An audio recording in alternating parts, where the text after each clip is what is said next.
Hello दोस्तों, welcome to Exampur. हम एग्जामपुर कलम से क्रांति। मैं अभिनंदन आप सभी का आपके अपने परिवार एग्जामपुर में अभिनंदन करता हूं। आज हम यहां पर डिस्कस करने वाले हैं मेंसुरेशन 2D जो बहुत ही हमारा इंपॉर्टेंट पार्ट है वो यहां पर चल रहा है। आप सभी क्वेश्चन को ध्यान से समझेंगे और एक एक क्वेश्चन को ध्यान से समझकर आंसर करेंगे, ठीक है। आज मैं प्रयास करूंगा अपनी तरफ से कि आपका जो ये डाउट है ना कि भाई साहब समचतुर्भुज कौन सा है, समलंब चतुर्भुज कौन सा है और समांतर चतुर्भुज कौन सा है, भाई साहब नाम बड़े खतरनाक हैं ये, है ना। आज पैरेललोग्राम, रोम्बस, ट्रेपीजियम, इनका डाउट क्लियर करेंगे भाई। कल चाचा से डिस्कस हुआ तो चाचा ने कहा कि यार ये चक्कर क्या है, सबके नाम से सेम कैसे हैं, ये कोई सम है, कोई समांतर है, कोई समलंब है, ये क्या बात हुई यार। मैंने कहा इसका है, कर देंगे इसका हल। उन्होंने कहा भाई अगली क्लास में पहले इसको एक्सप्लेन करना है। मैंने कहा ठीक है, एक दो क्वेश्चन बढ़िया वाले लेते हैं यार पहले। आज मैं आपको दिखाता हूं कि सीजीएल 2018 में भी कैसे क्वेश्चन पूछे गए थे। ध्यान से देखना आप, ठीक है, ध्यान से आप देखना, बहुत ही शानदार और मजेदार चीजें होंगी। आप मेरा साथ देना पूरा, ठीक है। आपको लेकर चल रहा हूं आज की क्लास की ओर। इसी के साथ सभी साथियों को गुड मॉर्निंग, राधे राधे, राम राम। आप सभी चीजों को ध्यान से समझेंगे और समझकर एक एक क्वेश्चन का आंसर खुद से करेंगे, मजा तभी आएगा, ठीक है। एक एक क्वेश्चन का आंसर खुद से करेंगे, मजा तभी आएगा। अपने कॉपी पेन आप निकाल लो, सेट कर लो बढ़िया से, ठीक है। आज की क्लास की ओर आपको लेकर चल रहा हूं, ठीक है। आज की क्लास की ओर आपको लेकर चल रहा हूं, ध्यान से आप देखना। सबसे पहले तो यार इस क्वेश्चन का आंसर बताओ, देखूं आपको स्क्वायर कितना आता है, वर्ग कितना आता है, देखूं तो सही। आप लोग जरा जल्दी से इस क्वेश्चन का आंसर बताएंगे कि इसका आंसर क्या होगा। मैं देखूं तो सही कि इसका आंसर आपको आता है या नहीं आता। ध्यान से सभी साथी इसका आंसर बताएंगे भाई जल्दी से। हाँ भाई, बहुत अच्छे से। स्क्वायर का, वर्ग का एक बहुत ही सिंपल सा और शानदार सा क्वेश्चन है। देखें आपको स्क्वायर के बारे में कितना ज्ञान है, ये चेक कर लूं पहले। जल्दी से सभी इस क्वेश्चन का आंसर बताएंगे बढ़िया से।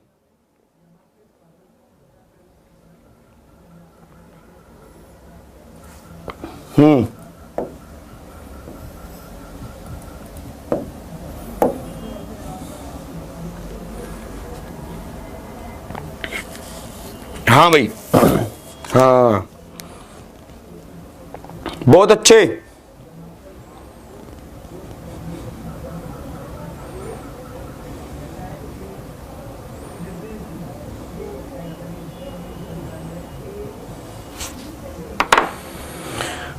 जिनका भी आंसर आ रहा है ए और डी लगाओ गाड़ी साइड में। पहले ही क्वेश्चन में चालान कटवाते हुए, पहले ही क्वेश्चन में चालान कटवाते हुए आप लोग, और जिनका सी भी आ रहा है, ना मानोगे तुम, ऐसे ऐसे क्वेश्चन गलत करोगे हैं, नहीं मानोगे, पागल कहेंगे। अब देखो, ध्यान से देखो, मुझे ध्यान से देखना। पी क्यू आर एस है हमारे पास, ठीक है। यहां पर ये क्या कह रहा था, ये कह रहा था भाई साहब कि इनके डायगोनल को मिलाया गया, इनके डायगोनल को मिलाया गया, और हमसे पूछा चारों त्रिभुज के परिमाप का योग क्या है। चारों त्रिभुज के परिमाप का योग क्या है, हमसे ये पूछा गया।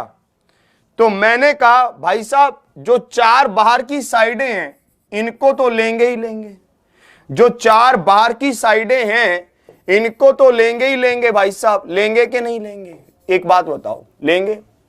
भाई साहब कितनी हो गई, 80, तो यही हो गया, बात खत्म हो गई यहां तक। तो आगे वो कहता भाई साहब ये जो डायगोनल है, ये दोनों डायगोनलों का जोड़ ले लो। वो क्या कहता, दोनों डायगोनलों का जोड़ ले लो। जैसे ही उसने ये कहा, मैंने कहा दोनों डायगोनलों का जोड़ नहीं लेंगे। ध्यान से देखो, इस ट्रायंगल को बनाने के लिए मैंने ये डायगोनल को यूज किया, ए ले लिया मैंने इसका मान, ठीक है, इसका भी ए हो गया, ठीक है। फिर मैंने कहा भाई साहब इसको बनाने के लिए मैंने ए का फिर यूज किया, इसका भी ए, तो ये 2a हो गया। इसी तरह से जब मैंने यहां पर देखा इस ट्रायंगल को बनाने के लिए मैंने इस डायगोनल का फिर से यूज किया, तो ये 2a और a हो गया। मैंने इस डायगोनल और इस डायगोनल से इस ट्रायंगल को बनाया, तो ये 2a और 2a हो गया। मतलब क्या है? मतलब ये साफ है कि भाई साहब ये डायगोनल 2 बार नहीं, ये डायगोनल 4 बार यूज हो रहे हैं। ये जो विकर्ण है ये इन सभी ट्रायंगलों को बनाने के लिए ओवरऑल कितनी बार यूज हो रहे हैं? ध्यान से आप देखिए, ओवरऑल 1 2, तो ये इससे तो ये दोनों ट्रायंगल बनी, फिर मैं इसको फिर यूज कर रहा हूं 3 4, उससे ये 2 ट्रायंगल बनी, तो परिमाप कितना होगा? परिमाप इसका हो जाएगा, एक डायगोनल की लंबाई है 20√2, तो भाई साहब 4 की कितनी होगी? मल्टीप्लाई 4 करेंगे 80√2 होगी। यही इसका उत्तर होगा। Option B is the right answer. Option B इसका क्या है? बिल्कुल सही है। क्या आप इस बात को समझ पा रहे हैं? ठीक है, क्या आप इस बात को समझ पा रहे हैं? इस क्वेश्चन को गलत करना बहुत स्वाभाविक सी बात है, क्योंकि देखने में यह लगता है कि एक बार डायगोनल ये यूज हुआ और एक बार ये यूज हुआ, पर इनसे तो 1 और 2 ट्रायंगल ही तो बनी। भाई साहब इन 2 ट्रायंगलों को बनाने के लिए इन डायगोनलों को, इन विकर्ण को फिर से यूज करना पड़ेगा, तो वो 4 बार ये डायगोनल यूज हो रहे हैं या नहीं हो रहे? अब बात को समझे, बात को समझे या नहीं समझे? नहीं आया? खोलकर दिखाता हूं इसको, देखो। जिनको नहीं समझ आया एक बार फिर से समझो। मैंने कहा इस ट्रायंगल को उठा लो, एक ट्रायंगल ये रही, एक ट्रायंगल ये रही, ऐसे बन गया, तो ये डायगोनल एक यूज हो गया और एक डायगोनल ये यूज हो गया, ठीक है। फिर मैंने कहा इन दोनों ट्रायंगलों को उठा लो, एक ट्रायंगल ये रही, इसको हटा रहा हूं, थोड़ा नीचे आ गया ये, ठीक है, इसको बना रहा हूं यहां पे, एक ट्रायंगल ये रही और एक ट्रायंगल ये रही, है कि नहीं? अब देखो ये डायगोनल फिर से यूज हुआ और ये डायगोनल फिर से यूज हुआ कि नहीं? देखो एक बार डायगोनल पूरा यहां यूज हो गया, एक बार यहां यूज हो गया, 2 डायगोनल यूज हो गए, 2 विकर्ण यूज हो गए, एक बार डायगोनल यहां यूज हुआ, तीसरा, और एक बार यहां यूज हुआ, चौथा, 4 बार यूज हुआ डायगोनल विकर्ण। एक विकर्ण की लंबाई कितनी है? 20√2, 4 की कितनी होगी? गुना 4 कर देंगे, 80√2 आ गया। सबको ये बात बिल्कुल क्लियर? बहुत ही शानदार और प्यारा क्वेश्चन था, करके एक मजा सा आया। आया कि नहीं? अब देखिए एक और क्वेश्चन आपको दिखाता हूं। देखने में इतना सरल लग रहा था, ये ऐसे लग रहा था ये थोड़ी ना पूछेगा, पर वो पूछा उसने। अब इसको देखिए, ये आपके सामने है। इस क्वेश्चन का आंसर आप बता सकते हैं?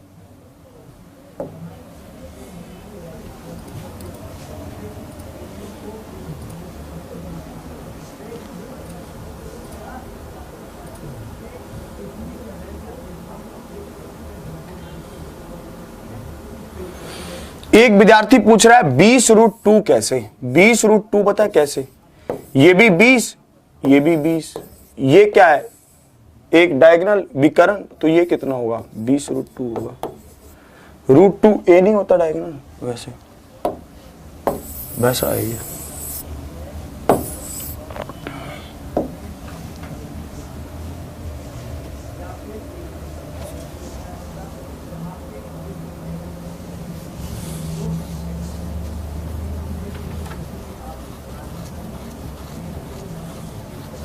देखिए एक समचतुर्भुज का एक विकर्ण दूसरे विकर्ण का 70% है। एक समचतुर्भुज का एक विकर्ण दूसरे विकर्ण का 70% है। मतलब अगर ये विकर्ण 7 है तो दूसरा क्या है 10 है। ये हुआ। इन्होंने क्या कहा, समचतुर्भुज के क्षेत्रफल तथा बड़े विकर्ण के लंबाई के वर्ग का अनुपात बताइए। इंग्लिश में थोड़ा गलत हो गया। What is the ratio of the area of the rhombus and the square of the length of the large diagonal. Square किसका करना है, बड़े डायगोनल का स्क्वायर करना है। ध्यान से देखिए भाई साहब, एरिया क्या होता है रोम्बस का, half into d1 into d2। अनुपात क्या होगा, बड़े विकर्ण का स्क्वायर 10 का स्क्वायर, 10 गुना में 10 से 10 गया 7 अनुपात 2 आया।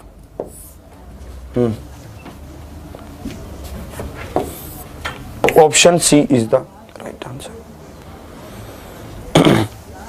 Option C is the right answer. देखते ही आप कर सकते हैं, कोई दिक्कत नहीं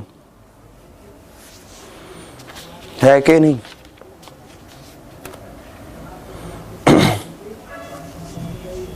और देखिए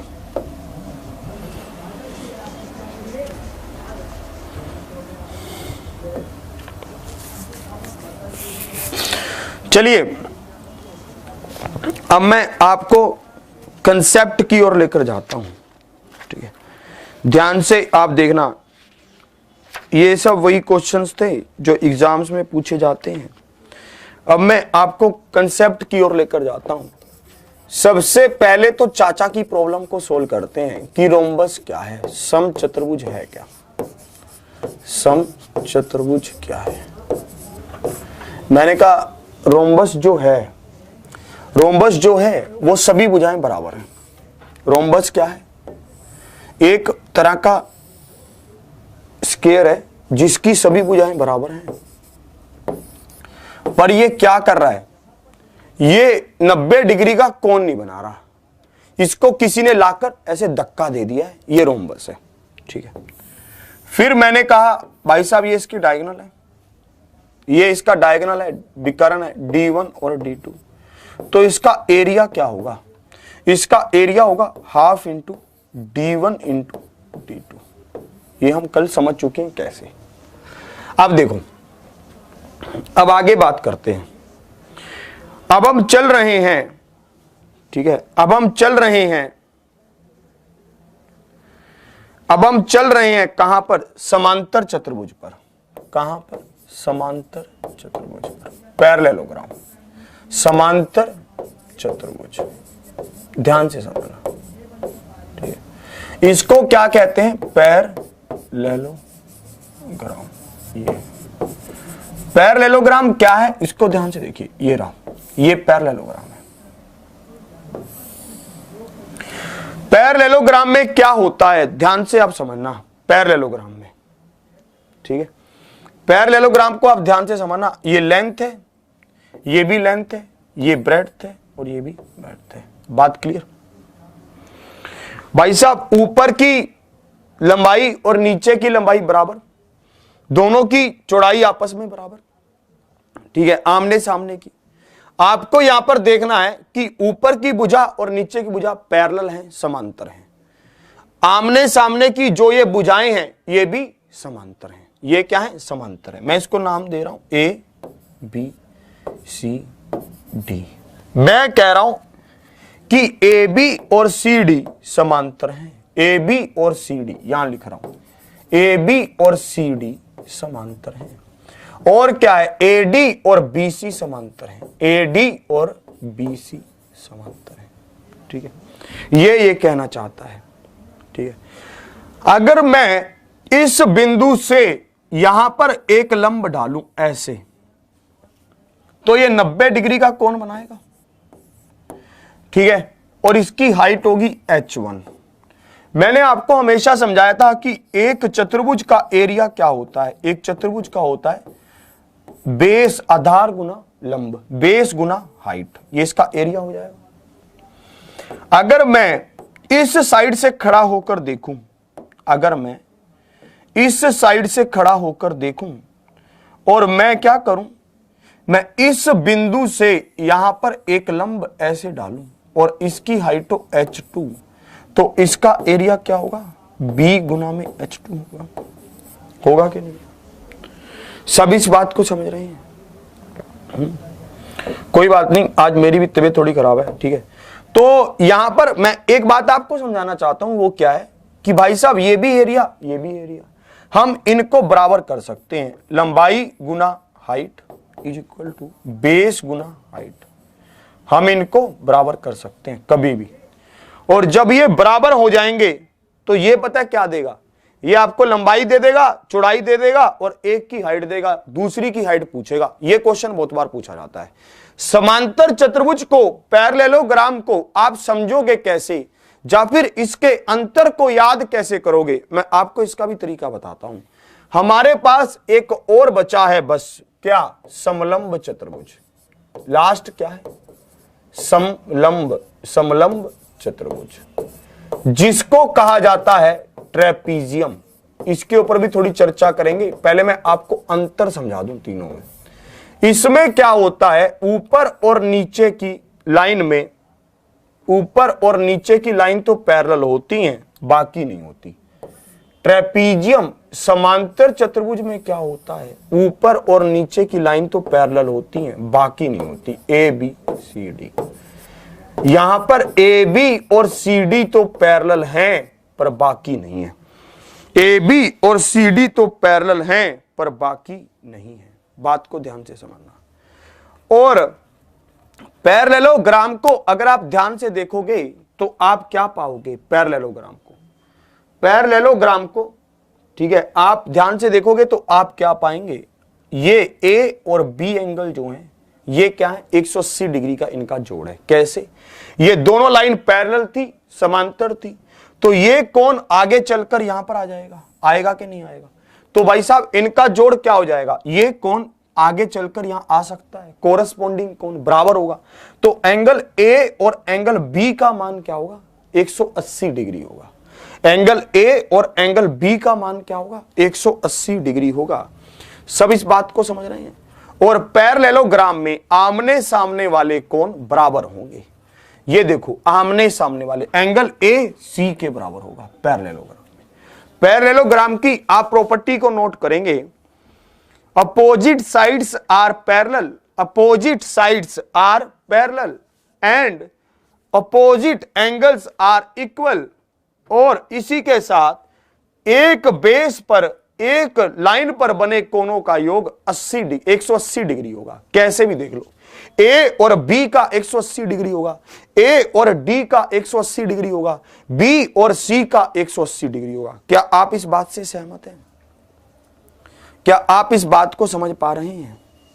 अब इन तीनों में अंतर को समझो, फिर मैं आपको समझाऊंगा कि आपको याद कैसे रखना है। देखो, सम कह रहा है, जो ऐसी चतुर्भुज जो सम है, जो सब बराबर हैं, रोम्बस आपको देखते ही समझ आना चाहिए कि रोम्बस की बात कर रहा है, जिसकी सभी भुजाएं बराबर हैं। सम, सम मतलब क्या, बराबर।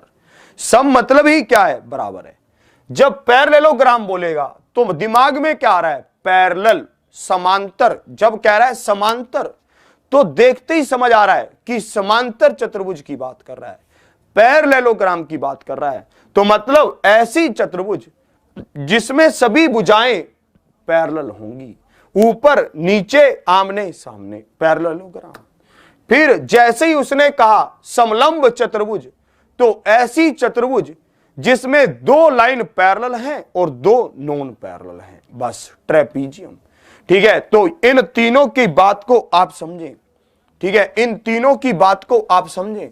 ये रोम्बस है, ये समांतर चतुर्भुज है, ये समलंब चतुर्भुज है। फोटो ले भाई इनका फोटो ले लो। इनमें अक्सर बहुत लंबा डाउट रहता है कि समांतर चतुर्भुज क्या है, रोम्बस क्या है, समलंब चतुर्भुज क्या है। इनमें बहुत तकड़ा डाउट रहता है। आज ये आपका डाउट क्लियर होना चाहिए। ठीक है, आज ये डाउट आपका क्लियर होना चाहिए। जल्दी से बताइए, सबको ये बात बिल्कुल क्लियर हो रही है? क्लियर?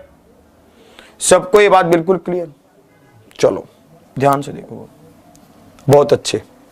ठीक है, अब हम सबसे पहले इसमें पैरेललोग्राम की बात करेंगे।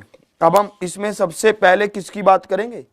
पैरेललोग्राम की बात करेंगे। आप पैरेललोग्राम से क्या क्या समझते हैं? ठीक है, ये ध्यान से आपको बताना है। पैरेललोग्राम से आप क्या क्या समझते हैं, आपको ध्यान से उसके आंसर करने हैं। ध्यान से आप उसका आंसर करेंगे, ध्यान से देखिए।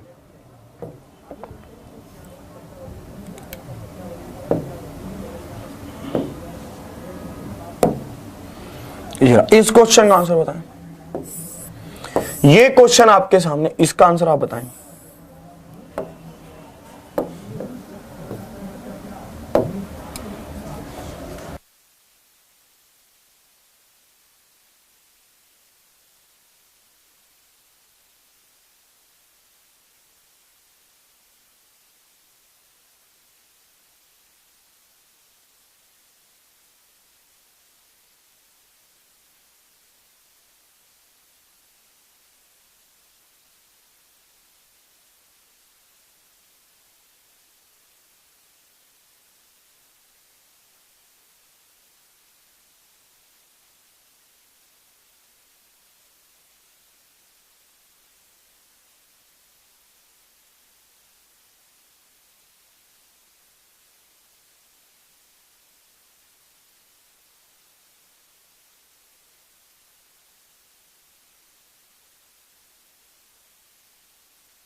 अब इस क्वेश्चन को देखिए आप ध्यान से।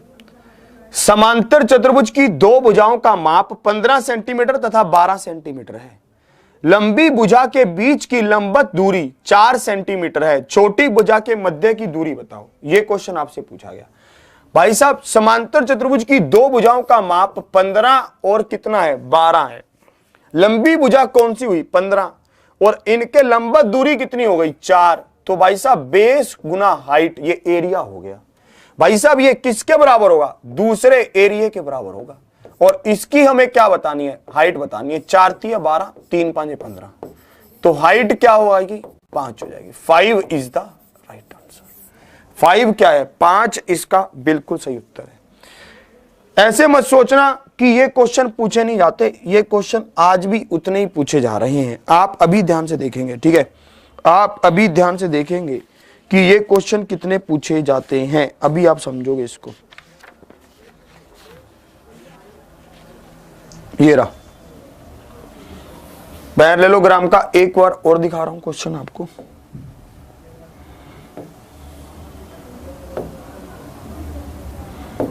ये रहा, इस क्वेश्चन का आंसर बताइए। ये क्वेश्चन आपके सामने है। इस क्वेश्चन का आंसर बताइए आप। अच्छा डायग्राम से बताऊं, अभी इसको डायग्राम से बता देता हूं, सेम ही बात है। एक समांतर चतुर्भुज की दो भुजाएं 20 और 25 सेंटीमीटर हैं। डायग्राम से बता रहा हूं। एक समांतर चतुर्भुज की भुजाएं 20 और 25 हैं। ये 25 हुई, ये 20 हुई।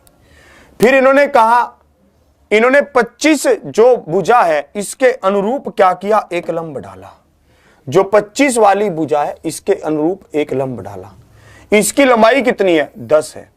फिर इन्होंने पूछा दूसरी भुजाओं के जोड़े के अनुरूप शीर्ष लंब कितना होगा। दूसरी भुजाओं के जोड़े के अनुरूप शीर्ष लंब कितना होगा। मैंने कहा भाई साहब ये बेस 25 और हाइट 10, तो एरिया कितना हुआ, 25 गुना में 10 हुआ। ये भाई साहब अगर मैं यहां पर ये 20 है तो ये भी 20 होगी। मैंने यहां से पकड़कर एक लंब यहां डाल दिया इस तरह से, ठीक है। तो हमसे ये लंब की लंबाई हाइट पूछी जा रही है। बेस कितना था, 20, मुझे हाइट बतानी थी h। 0 से 0 कट गया, 12.5 आ गया। हाइट कितनी आ गई, 12.5। 12.5 is the right answer. 12.5 is the right answer. सबको ये बात बिल्कुल समझ आई, ठीक है। 12.5 इज द राइट आंसर। किसी को कोई दिक्कत तो नहीं है अभी तक। और देखते हैं एक क्वेश्चन और, देखिए आपके सामने अभी बता रहा हूं। एक क्वेश्चन और देखते हैं। देखना चाहता हूं कि आप उस क्वेश्चन का आंसर कर पाएंगे या नहीं कर पाएंगे, देखना ये चाह रहा हूं। इस क्वेश्चन को देखिए, ये तो रोम्बस है, 14th। ये रहा, इस क्वेश्चन को देखिए। क्या आप इस क्वेश्चन का आंसर कर सकते हैं? क्या आप इतने सक्षम हैं?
चलिए, बहुत अच्छे, गजब। जिनका भी ऑप्शन डी आ रहा है ना, सही खेल रहे हो भाई, ध्यान से आप देखना। अब जिनका नहीं आ रहा वो ध्यान से देखो, और जिनका आ रहा है वो भी ध्यान से देखो कि आपने भी ऐसे ही किया था क्या। अब इसको देखो, ए बी सी और डी ये हमारे पास है। इन्होंने कहा ई एक बिंदु है बीसी पर। ई क्या है? एक बिंदु है बीसी पर। ई एक बिंदु है बीसी पर। इन्होंने कहा बी ई एम है तो ई सी एन है, ये बात है। अब इन्होंने कहा ए ई और डी बी को मिलाया गया, ए ई और डी बी को मिलाया गया, ये है। फिर इन्होंने कहा कि what is the ratio of area of triangle, किसको, ये किस बिंदु पर आकर मिले, एफ पर आकर मिले। क्या आप इस क्वेश्चन को नहीं कर सकते थे? आप कर सकते थे इसको। इन्होंने पूछा area of triangle f e b और area of triangle A F d, इसका हमें एरिया का अनुपात बताना है। मैंने कहा ये m है ये n है, तो इसका जोड़ कितना होगा, m प्लस में n होगा, होगा कि नहीं होगा। अगर ये m है ये n है तो इसका जोड़ क्या होगा, m प्लस में n होगा, होगा कि नहीं होगा। भाई साहब एक बात मुझे ये बताओ, ये एंगल क्या है, ये तो अपोजिट एंगल हो गया, ये भी थीटा तो ये भी थीटा। ये लाइन दोनों क्या है, समांतर हैं, पैरेलल हैं। ये लाइन दोनों क्या है, समांतर हैं, पैरेलल हैं।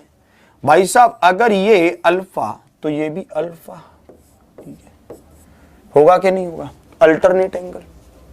भाई साहब तीसरा एंगल बचा, अगर ये बीटा तो ये भी बीटा, तो ये तो दोनों ट्रायंगल क्या हो गई, सिमिलर हो गई। Triangle A F D similar to triangle F, है ना, नहीं, सिमिलर टू ट्रायंगल किसके सिमिलर होगी, ए वाला किसके, ई एफ बी, इसके सिमिलर हो गई, होगी या नहीं होगी, ई एफ बी की समांतर हो गई, सिमिलर, समरूप हो गई। अगर ये समरूप हो गई हैं तो साइडों का अनुपात क्या स्क्वायर किसके बराबर होगा, स्क्वायर एरिया के बराबर होगा। मैंने कहा भाई साहब इसकी साइडों का अनुपात लीजिए, बी ई, पहले किसका रखना है, एफ ई बी का, हाँ, B E upon A D, ये किसके बराबर है, बी ई कितना, एम, ए डी कितना है, एम प्लस में एन। इसका क्या कर दो, स्क्वायर कर दो, एरिया आ गया। Option D is the right answer. यार सतीश भाई यार क्वेश्चन तो भेजो, कौन सा हाई लेवल रोम्बस का, मैं भी तो देखूं। सतीश दादा क्वेश्चन भेजिए, आप एक बार क्वेश्चन यहां पर कमेंट करना, फिर मैं देखूंगा उसको, ठीक है, फिर मैं उसको ध्यान से देखूंगा कि आप कहना क्या चाहते हो। आया होगा भाई, अगर आप कह रहे हो तो ठीक है, आया होगा, एक्सेप्टेड, क्या पता वो अब किस हिसाब से कह रहे हो आप, है ना, फिर देख के पता चलेगा थोड़ा। चलिए, रोम्बस का यही हिसाब किताब बनता है। अब हम आपको लेकर चलते हैं समलंब चतुर्भुज पर, ट्रेपीजियम पर। किस पर, समलंब चतुर्भुज पर। इस पर एक क्वेश्चन बन सकता है आपका, ये भी अच्छा है, समलंब चतुर्भुज। इसको क्या कहा जाता है, ट्रेपीजियम कहा जाता है। इसको क्या कहते हैं, ट्रेपीजियम कहते हैं। ट्रेपीजियम में क्या होता है, ऊपर और नीचे की लाइन समांतर होती है, ऊपर और नीचे की लाइन समांतर होती है, बस। ये ए, ये बी, ये सी और ये डी, ये है। ट्रेपीजियम में क्या होता है, ऊपर और नीचे की लाइन समांतर होती है।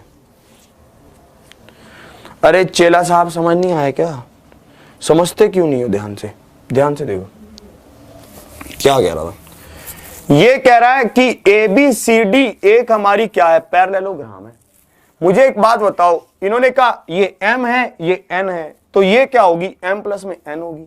ये थीटा ये अल्फा, क्योंकि भाई साहब AD और BC भी पैरेलल है, तो भाई साहब ये भी, ये दोनों ट्रायंगल क्या हो गई, सिमिलर हो गई, समरूप हो गई, ठीक है। ये दो, भाई इसको ब्लॉक कर, भाई समझ ही नहीं रहा, कमेंट किया जा रहा है। अब इसको देखिए,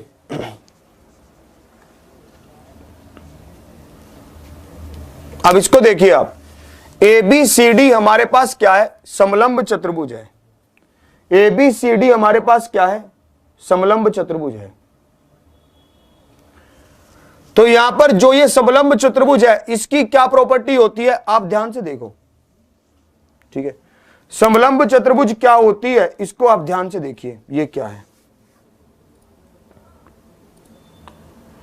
इसमें ये कह रहा है कि भाई साहब दो लाइनें पैरेलल होती हैं, ए बी और सी डी। ए बी और सी डी क्या होती है, पैरेलल होती है। ठीक है, अब इसको आप ध्यान से देखिए।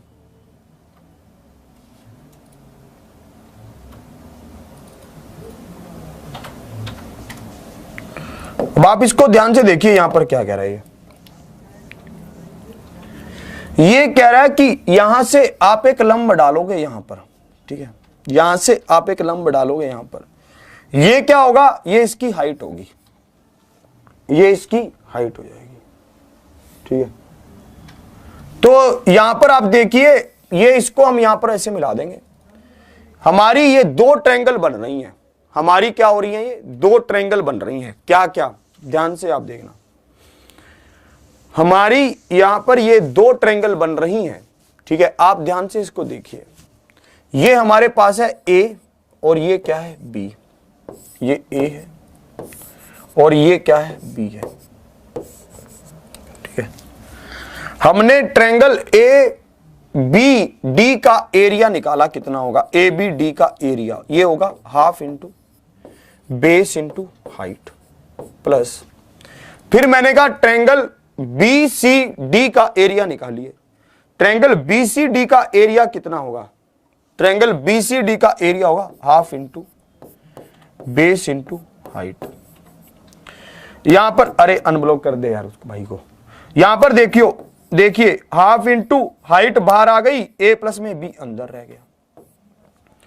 एक विद्यार्थी के मन में ये आया कि साहब यहां पर आप कैसे कह रहे हो, ये आप कैसे कह रहे हो कि ये हाइट दोनों बार बराबर कैसे रह रही है, इसको भी मैं एक्सप्लेन करता हूं। जब कभी भी आपके पास दो समांतर लाइनें होती हैं, उनकी हाइट, उनके बीच की हाइट हमेशा बराबर होती है, उनके बीच की हाइट हमेशा बराबर होती है, चाहे आप कितनी भी ट्रायंगल बना लो। बेस अलग अलग हो सकता है पर दो समांतर भुजाओं के बीच की हाइट हमेशा बराबर रहेगी। आप रेल की पटरियों को कहीं पर भी नाप लेना जाकर, उनके बीच की दूरी जो होगी वो हमेशा बराबर रहेगी। जो रेल की दो पटरियां होती हैं, अगर वो समांतर रहती हैं तो उनके बीच की दूरी हमेशा बराबर होगी। एक सीढ़ी जो होती है, सीढ़ी, उस सीढ़ी को आप कभी भी उनकी वो पायदान से माप कर देखना, जो सीढ़ी के पायदान होते हैं उनको माप कर देखना। ठीक है, वो पायदान हमेशा एक दूसरे से बराबर होते हैं, समझे आप। तो यहीं पर मैं यही कहना चाहता हूं कि अगर दो लाइनें पैरेलल हैं तो उनके बीच की हाइट हमेशा बराबर होगी। कैसे, हाफ गुना बेस इंटू हाइट। हाफ, अगर मैं इस ट्रायंगल को देखूंगा ये वाली को, तो बेस बी हो जाएगा, हाइट एच हो जाएगी। भाई साहब हाफ भी बाहर आ गया, एच भी बाहर आ गया, अंदर क्या बचा, ए प्लस में बी बच गया। अंदर क्या प्लस गया, बी, ए प्लस में बी बच गया। सब इस बात को समझ रहे हैं। अब इसी बेस पर आपको क्वेश्चन बनते हैं इसके। ठीक है, इसी बेस पर आपके क्वेश्चन बनते हैं। ध्यान से आप उन क्वेश्चनों को देखेंगे और उनका आंसर करेंगे। ठीक है, वही क्वेश्चन घूमकर बार बार एग्जाम में पूछता है। ठीक है, वही क्वेश्चन घुमाकर बार बार एग्जाम में पूछता है। मैं आपको दिखा रहा हूं कि एनटीपीसी में भी ऐसा क्वेश्चन पूछा गया था। उम्मीद करता हूं कि आपके एग्जाम में भी ऐसा क्वेश्चन पूछा जाएगा। ये रहा,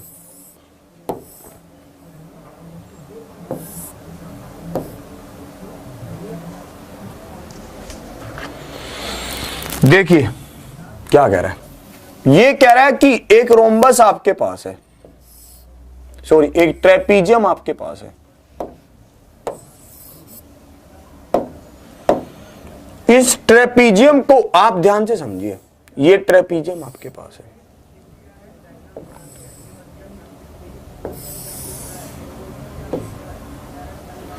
ये 15 है, ये 13 है, ये 13 है, और यहां पर एक लंब ऐसे डाला गया और ये लंब कितना है, 12 है। ठीक है भाई, हमसे इसका एरिया पूछा है, क्षेत्रफल पूछा है। मैंने कहा एक काम करो, यहां पर भी एक लंब ऐसे डालो, ये भी कितना होगा, 12 होगा। होगा कि नहीं होगा लंब? तो ये 12, ये 12, ये 90, ये 90, ये भी 90, ये भी, ये 90 तो नहीं होगा। मतलब कहने का भाव ये है कि ये आमने सामने वाली भुजाएं 12 और 12 हैं, तो ये भी 15 और 15 होगी। बात बन रही है, ठीक है। अगर ये 12 है, ये 13 है, क्या आप इसको निकाल सकते हैं? क्या आप इसको निकाल सकते हैं? आप कहेंगे हाँ, राइट एंगल ट्रायंगल है। 169, 144, 5 आएगा। ये कितना आ गया? 5 आ गया। ऐसे ही ये कितना आएगा? 5 ये आएगा। 15 और 10, 25 हो गई। पूरा पूरा बेस कितना हो गया? 25 हो गया। अब देखिए, आधा गुना 25 और 15, 40 गुना हाइट 12, कितना एरिया आ गया? 240। 240 इज द राइट आंसर।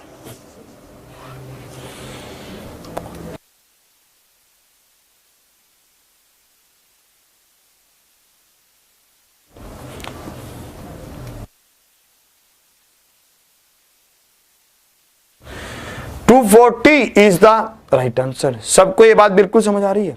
ऐसा क्वेश्चन आपसे एनटीपीसी 2016 में पूछा गया था।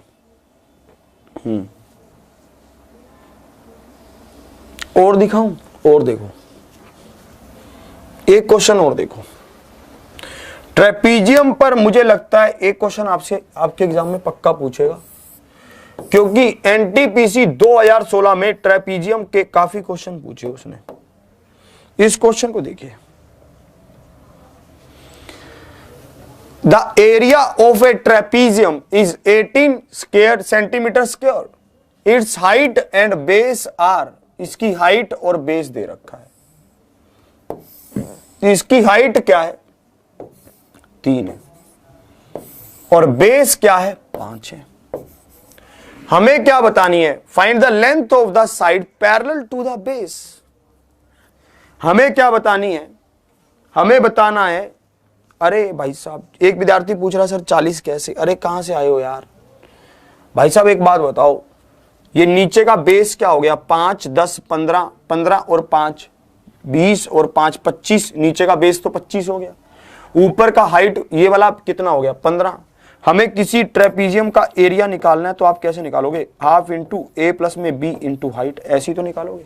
हाफ इंटू ऊपर और नीचे की भुजाओं का योग गुना में हाइट, ऐसी तो निकालोगे। हमने ऐसी किया। आधा गुना में 25 प्लस में 15, 40 और मल्टीप्लाई हाइट, ऐसी तो किया। अब इसको देखिए, एक समलंब चतुर्भुज हमारे पास है। The area of trapezium is 18 centimetre square. It's height and base are 3 centimetre and 5 centimetre. Find the length of the side parallel to the base. क्या आप भावना को समझ पा रहे हैं? ये कह रहे हैं कि भाई साहब उनका एरिया कितना था? 18 था। हमने कहा अगर एरिया 18 था तो एरिया होता क्या है? हमने इसको माना ए। भाई साहब दोनों भुजाओं का योग गुना में हाइट, यही तो होता है। 3 छीके 18 या 6 18 और 5 प्लस में a इज इक्वल टू 12। तो a का मान कितना आया? 7 आ गया। a का मान क्या आ गया? 7 इज द राइट आंसर। क्या आप इनकी भावनाओं को समझ पा रहे हैं? ऐसा नहीं है कि आज ये क्वेश्चन नहीं पूछे जाते, ये क्वेश्चन आज भी उतने ही पूछे जा रहे हैं। ये क्वेश्चन आज भी उतने ही पूछे जा रहे हैं।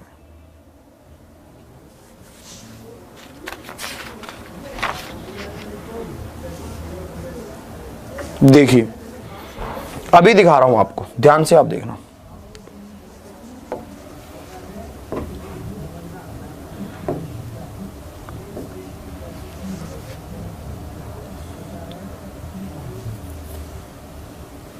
ये रहा एसएससी CHSL 2018।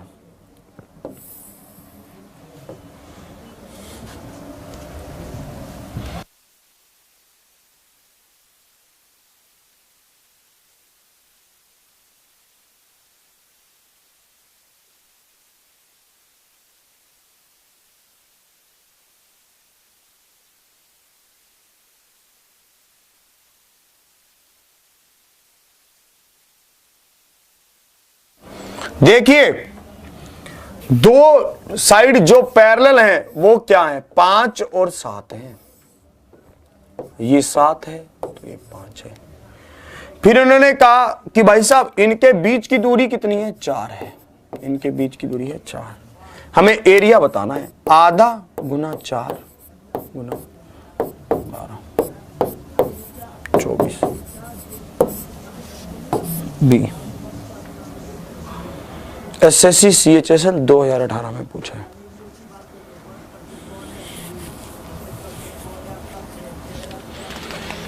सब इस बात को समझ पा रहे हैं? मैं देखना चाहता हूं कि आप कितना समझे हैं, मैं ये भी देखना चाहता हूं। देखो अगर आपने इस क्वेश्चन का आंसर कर दिया ना तो मैं समझ आऊंगा कि आप इस बात को समझ गए हैं। देखो ये देखो, क्या आप इसकी भावना को समझ पा रहे हैं?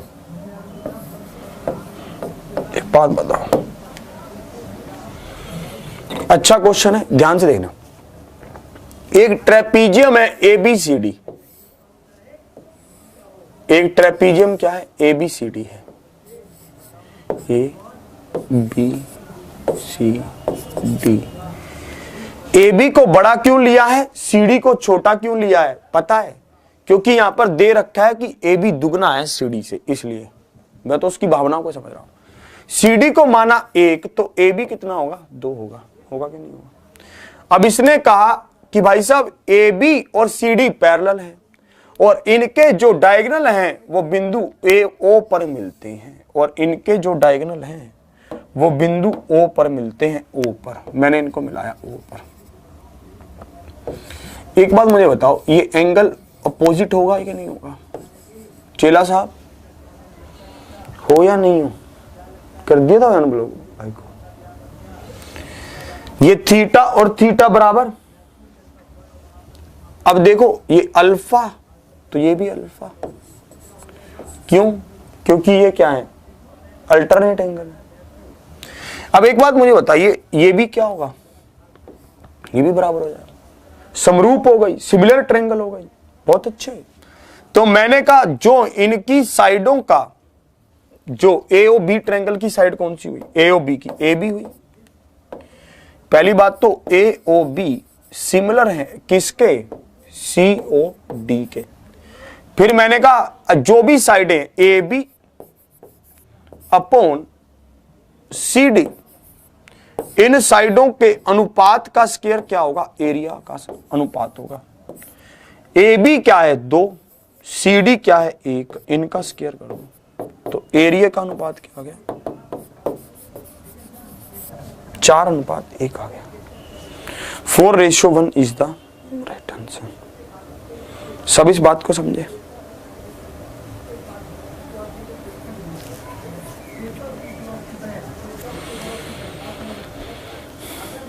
चलिए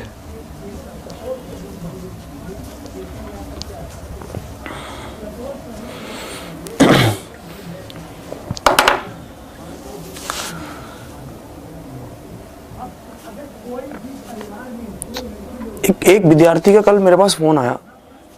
उसने पता क्या बताया मेरे को? उसने कहा साहब मैं बहुत टाइम से मैथ ट्राई कर रहा हूं पर मैथ मुझसे होता नहीं है, मैं क्या करूं? मैंने कहा आप कितने समय से ट्राई कर रहे हैं? उन्होंने कहा मैं सर लास्ट 4 महीने से ट्राई कर रहा हूं। मैंने कहा आप में कुछ तो इंप्रूवमेंट आया होगा। बोले हाँ सर मेरे में ऐसे तो 30-40% इंप्रूवमेंट है। मैंने कहा फिर जब 30-40% इंप्रूवमेंट है तो अच्छी बात है। मैंने कहा आपने कितने समय तक मैथ नहीं पढ़ा था? तो उन्होंने कहा सर मैं ऑलमोस्ट 5 से 6 साल बाद मैथ पढ़ रहा हूं। तो मैंने कहा बहुत लंबे समय बाद आप मैथ पढ़ रहे हैं? बोले हाँ। मैंने कहा इतने लंबे समय बाद आप मैथ को पढ़ रहे हैं फिर भी आप अपने आप में 30 से 40% इंप्रूवमेंट देख रहे हैं तो अच्छी बात है। आज मैं आपको यह समझाना चाहता हूं, परिस्थितियां सबके साथ अलग अलग होती हैं, सिचुएशंस आर डिफरेंट, बट आपका रिस्पॉन्स ये तय करता है कि वो सिचुएशन आप पर क्या रिएक्ट करेगी। अगर आप पानी में डूब रहे हैं और पानी में डूबते डूबते आपके मन में ये विचार आया कि नहीं यार अब तो मैं बच ही नहीं सकता, ये एक सिचुएशन थी जो आपको दी गई और आपका रिस्पॉन्स क्या था? आपका रिस्पॉन्स नेगेटिव था। आपने सोचा मैं बच नहीं पाऊंगा और आपने हाथ पैर मारना भी छोड़ दिया।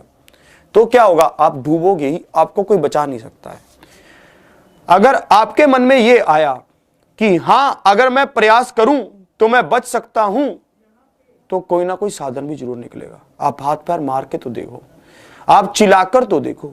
किसी सिचुएशन में आप अगर बहुत बुरी तरीके से फंस गए हैं, तो मैं आपको यह समझाना चाहता हूं कि हमेशा उसके रिस्पॉन्स पर डिपेंड करता है कि वो सिचुएशन कितनी अच्छी है, कितनी बुरी है।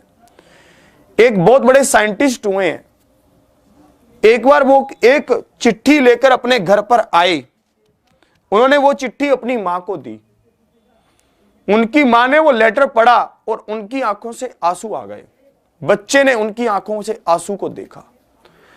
उसने पूछा कि मां ऐसा क्या इस चिट्ठी में, इस लेटर में लिखा है जो आपकी आंखों में आंसू आ गए। तो उसकी मां ने कहा कि बेटा तेरे को किस स्कूल, किस कॉलेज में एडमिशन करवाऊं? ये लोग कहते हैं कि आपका बेटा इतना होशियार है कि हमारे पास उसको पढ़ाने के लिए टीचर ही नहीं है। आपका बेटा इतना ज्यादा होशियार है, इतना ज्यादा इंटेलिजेंट है कि हमारा कोई टीचर इसकी बात को समझ ही नहीं पा रहा है। तो उन्होंने कहा यार अच्छा मां, मैं इतना होशियार हूं। तो बोले फिर मैं पढ़ूंगा कहां? बोला मैं तो फंस गया। उसकी मां कहती कि नहीं, अगर तेरे को कोई नहीं पढ़ाएगा तो तेरे को मैं पढ़ाऊंगी। उनकी मां ने उसे पढ़ाया और वो बहुत बड़े साइंटिस्ट बने। एक बार उन्होंने घर की शिफ्टिंग करते हुए वो पत्थर उनके हाथ लग गया। उनकी मां चल बसी थी तब तक। जैसे ही उन्होंने वो पत्थर उठाया, पत्थर था, लेटर था, लिखा हुआ था। जैसे ही उन्होंने वो लेटर उठाया और उसको खोलकर देखा तो उसमें पता है क्या लिखा था? उसमें यह लिखा था कि आपका बच्चा इतना मंद बुद्धि है कि हम इसको अगर किसी और बच्चे के साथ भी बैठाते हैं तो ये उसको भी मंद बुद्धि की ओर प्रक्रिया में ले जाता है। दूसरे पेरेंट्स इसकी शिकायत कर रहे हैं, हम आपके बच्चे को रेगुलर स्कूल में नहीं लेकर आ सकते। तो it's totally depend upon the situation. अगर उस दिन उसकी मां उसे डांटती पीटती कि तू निकम्मा है, तू नालायक है, तो उस शिखर पर कभी ना पहुंच पाता। यह टोटली डिपेंड करता है कि आप क्या सोचते हैं। महात्मा बुद्ध जी बाहर निकले, उन्होंने चलते चलते एक ऐसे, मतलब कोई मर गया था, उसकी अर्थी को लेकर जा रहे थे। उनकी अर्थी को देखा तो एकदम से मन में विचार आया कि क्या शरीर इतना है, एक दिन मैं भी मर जाऊंगा, मुझे भी 4 लोग उठाकर ऐसे ही ले जाएंगे। उन्होंने एकदम से घर बार छोड़ा और परमात्मा की खोज में निकल गए। बहुत लोगों ने बहुत बार अर्थी को देखा होगा, बहुत बार लोग मरे होंगे, बहुत बार सिचुएशंस हुई होंगी, पर किसी ने ऐसा रिस्पॉन्स देने का सोचा भी नहीं। It's totally depend upon the situation कि आप सिचुएशन के ऊपर कैसा रिएक्ट करते हैं। अगर आपका मैथ कमजोर है, अगर आप किसी से दुखी हैं या आप किसी से कोई परेशान हैं, ये तय ये करेगा कि आपका रिस्पॉन्स क्या है। अगर आपका रिस्पॉन्स अच्छा है तो सिचुएशन अच्छी हो जाएगी, अगर आपका रिस्पॉन्स बुरा है तो सिचुएशन और भी बुरी हो जाएगी। It's totally depend upon your response. अगर आपको मैथ नहीं आता, आप पूरी जिंदगी ये सोचते रहिए मेरे को मैथ नहीं आता, मेरे को मैथ नहीं आता, आपका नेगेटिव रिस्पॉन्स। आप ये सोचिए मेरे को डेली करने से 10% 20% फायदा हो रहा है, मैं अच्छा कर रहा हूं, तो ये एक पॉजिटिव रिस्पॉन्स होगा और आप बहुत आगे बढ़ जाएंगे। आज की क्लास को यहीं तक रखता हूं। वीडियो को ज्यादा से ज्यादा शेयर कीजिएगा, चैनल को सब्सक्राइब कीजिएगा और क्वेश्चंस को खुद लिख लीजिएगा। तो और आज के क्लास को यहीं तक अलविदा लेता हूं। कल फिर मिलूंगा इसी उत्साह और उमंग के साथ, इसी के साथ। जय हिंद, जय भारत।